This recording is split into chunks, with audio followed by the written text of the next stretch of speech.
Hello everyone, and welcome to RadioCSIRT English Edition, your daily appointment with cybersecurity news. I'm Marc Frederic Gomez, your French cybersecurity voice for today's threat landscape. It's Thursday, November 27th, 2025. You're listening to episode 33, live from Versailles, from France. Coming up in this episode, CERT-FR Advisory 2025 AVI 1042, National French CERT-FR publishes a new advisory detailing several critical vulnerabilities affecting Gitlab. RomCom via SocGholish. Arctic Wolf reports a campaign in which the RomCom threat actor leveraged the SocGholish infection framework to deliver a targeted Mythic loader, marking the first observed distribution of RomCom payloads through this infrastructure. ShadowV2 Botnet activity. Fortinet analyzes ShadowV2, a Mirai-based IoT botnet active only during the October AWS outage, exploiting at least 8 vulnerabilities across devices from multiple vendors and impacting sectors worldwide. A concise, technical, and operational update designed for CERT, SOC, CISO, and cybersecurity professionals. Today, I need to talk to you about an email that many of you have received from OpenAI. The subject?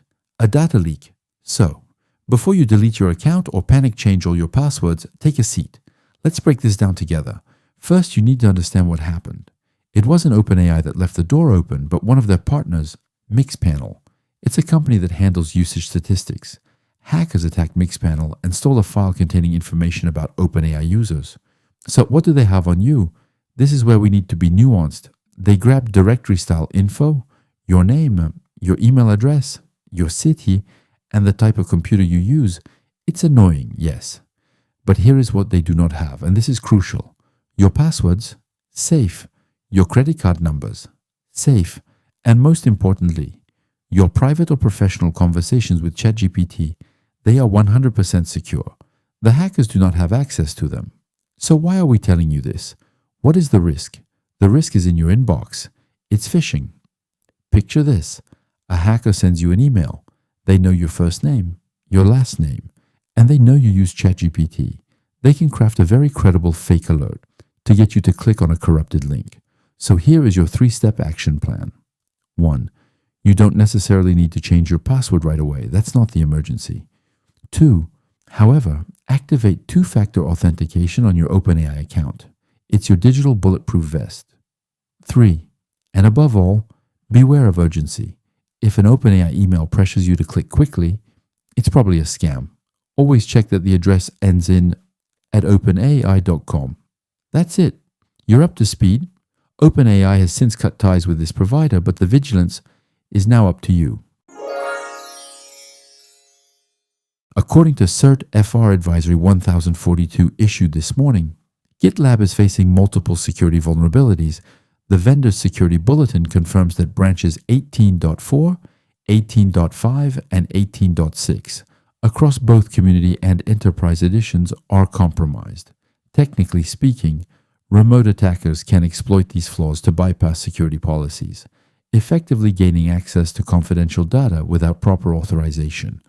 While denial of service is a risk, the primary threat vector here is data exfiltration.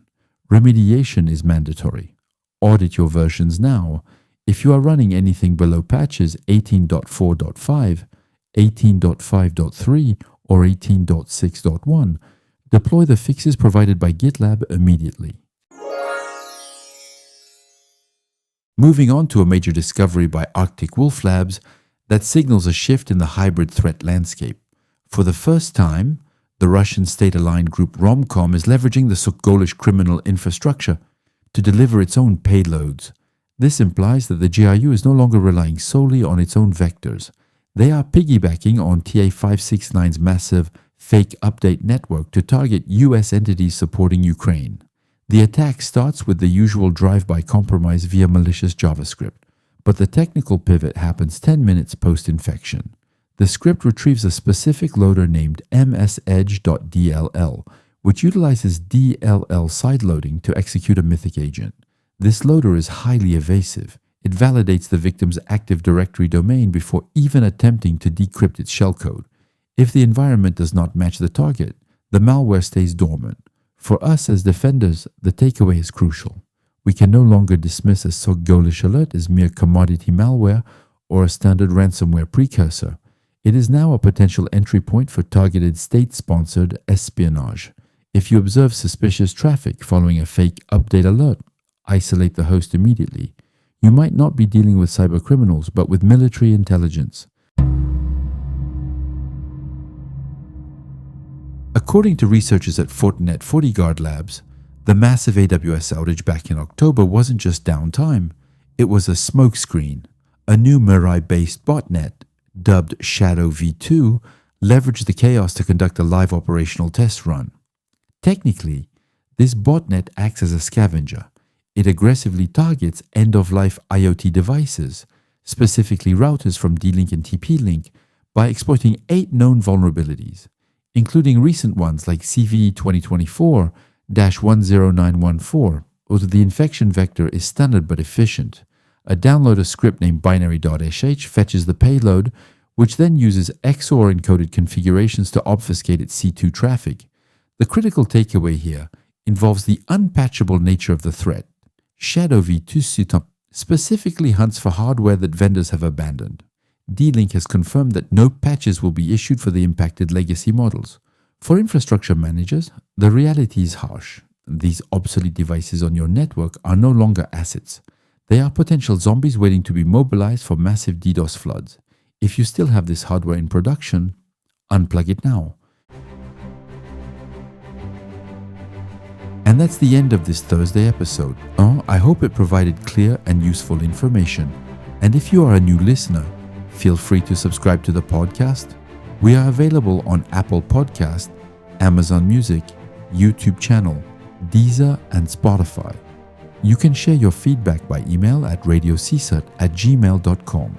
All open source intelligence sources used for this episode are available on RadioCSIRT.com, as well as in the episode description. And see you tomorrow for a new episode. Until then, don't think, just patch. Bye.